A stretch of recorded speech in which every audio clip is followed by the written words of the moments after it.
Freezing যেটা আপনি বললেন এখন, ফ্রিজিং, ইয়েস। যে ফ্রিজিং করব কি করাবো না, ফ্রিজিং করলে কোনো ক্ষতি তো হবে না। ফ্রিজিং যে থাকবে, যেরকম আমরা যে এখন ফার্টিলিটি প্রিজার্ভেশন করছি, ফ্রিজিং এখানে 5 বছর যে ফ্রিজিং থাকছে, আবার কি এমব্রায়ো বা এগস এটার কি কোনো ক্ষতি হবে? সো ফ্রম ইয়োর এক্সপিরিয়েন্স, এই যে এমব্রায়ো ফ্রিজিং হলো বা এখন যে ফার্টিলিটি প্রিজার্ভেশন হচ্ছে, এগ ফ্রিজিং এইগুলো বা আপনার স্পার্ম ফ্রিজিং, এইগুলো নিয়ে আপনি কি বলতে চান?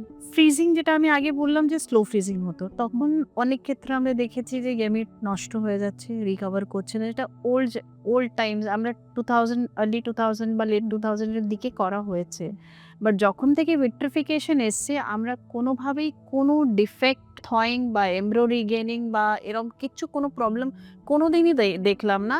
ইনফ্যাক্ট আমরা অল ফ্রিজ সাইকেল এখনো চলে গেছি, পিক আপ করার সেই সাইকেলে আমরা ট্রান্সফার করি না, আমরা ম্যাক্সিমাম অল ফ্রিজ সাইকেলে এমব্রো ট্রান্সফার করি। কোনো পেশেন্টের সাথে ভালো রিলেশন আছে যেখানে বাচ্চাটাকে বড় দেখি, ইনফ্যাক্ট 2, 3, 4 এ বাচ্চা বড় হয়ে গেছে, দোজ অফ ভিট্রিফাইড এমব্রায়োস যেটা বর্ন হয়েছে। একটা বেবি ট্রান্সফার করেছিলাম আমরা 2013-এ, সেটা বর্ন হলো।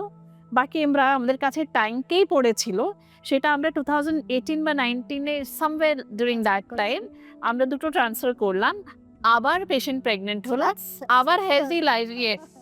So till the time I supply liquid nitrogen to the tank, আমার বেবিজের কোনো ক্ষতি হবে না।